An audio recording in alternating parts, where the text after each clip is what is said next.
Hey everyone, Nate from Grower's House. Today we have Dan, the man from Xtreme Gardening, stopping in, and we're going to have him tell us a little bit about Xtreme Gardening as a company and the products that they offer. So, tell us a little about Xtreme Gardening, how you guys came about. All right, Xtreme Gardening started about 2006 when a giant pumpkin grower started using our Mycorrhizae to grow giant pumpkins, and he actually broke the world record that year. That's awesome. Using our products. So we saw some opportunity in giant pumpkin and lawn and garden, and then also the hydro industry with the biological components to gardening. The parent company of Xtreme Gardening is RTI, Reforestation Technologies International. We're about 20 plus years old now. Okay. And in the early 90s, my owner started playing with Mycorrhizae, and actually with a couple other people, scientists, figured out how to commercially produce endomycorrhizae so that it could be packaged in a usable format for forestry projects, and a lot of what they were doing at the time was restoration. Okay. Forest fires and restoring native habitats. We're close to Big Sur and a lot of landslides and stuff there. So when they, put the hillsides back together, mycorrhizae is a very big component of that, and they needed a commercial system to be able to do so. So that's how our process got started. We've been culturing mycorrhizae for 18 years now. Yeah. And are you guys one of the biggest cultures of mycorrhizae in the nation? Yeah. The biggest, right? Possibly. I mean, I don't know anybody else that's grown 1 million pounds of mycorrhizae in a year, so it's a lot of pounds. Takes a few acres and some knowledge and some time. It's not something people think it's easy to do, but it's really not. Creating the right environment for the fungus is something that you don't just do overnight. So. Yeah. So what kind of growers can use your products, the Xtreme Gardening line? Just about everybody. Hydro, cocoa, soil. Hydro, cocoa, soil. If you're in a cocoa or a soil media, it doesn't really matter what kind of system you're in. Okay. You're going to get the Mykos right into the root system when you're transplanting. So, when you're potting up, you put a scoop of the Mykos right where you're going to set the root ball of your plant. And that's pretty much it. You may need some reapplication of a soluble.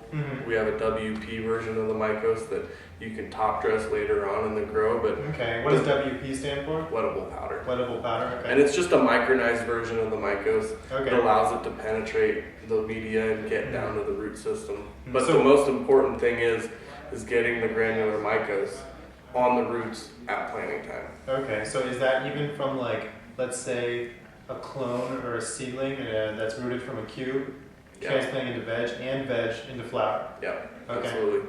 And I'll even if I'm doing seed, I'll make a little bed of Mykos and put my seed in that, and then cover it with a little bit of soil. Or if I'm in a plug, I'll just sort of fill the hole in the plug, stick the seed in there, and that's how I start my seed. So once that seed sprouts, it's instantly in touch with the mycorrhizae.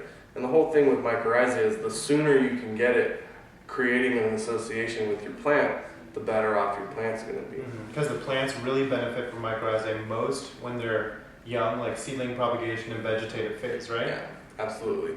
In a flowering phase, it may not be as important. I think the more beneficial is, from start to flowering. To make your plant really healthy so that when you do go into flower, you get the most out of your plant.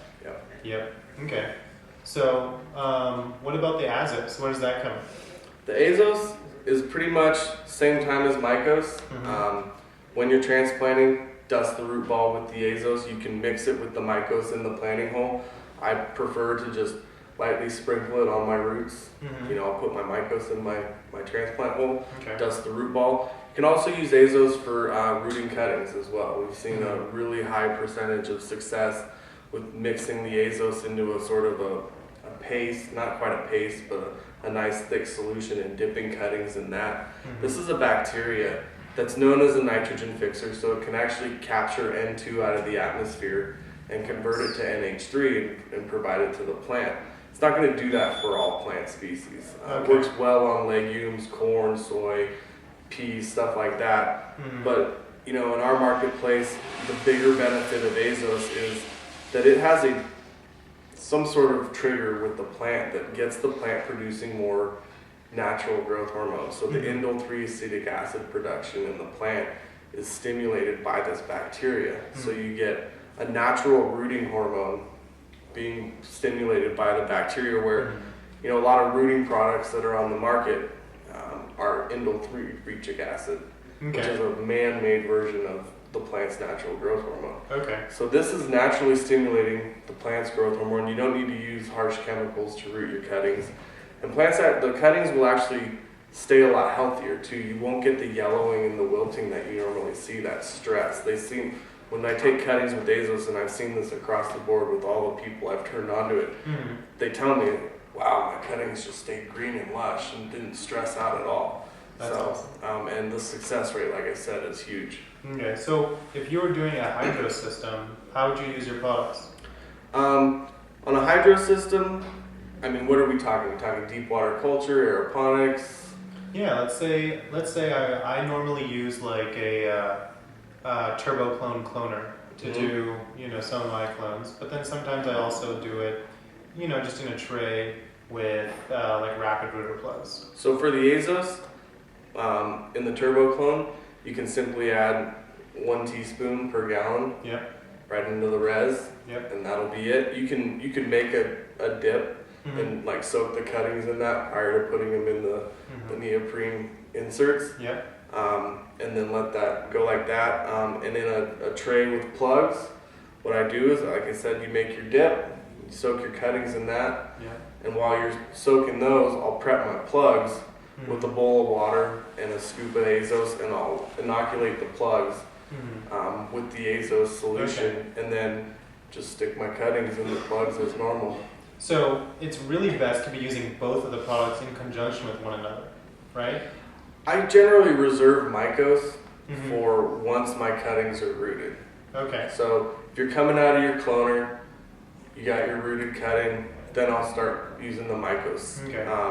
Same with the plugs. Once my plugs are rooted out and I'm planting them up into another container, that's when I'll bring the Mykos in, because the Mycorrhizae can't do anything until the plant has roots. Okay. Like, it has to form an association with the roots. So putting it in before something has roots is not as beneficial. So once my cutting's rooted out, then I'll start using the Mykos.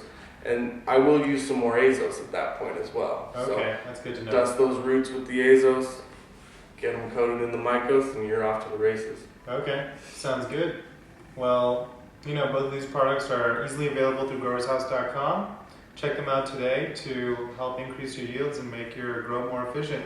Thanks, Dan. Yeah, thank you. Have a good one.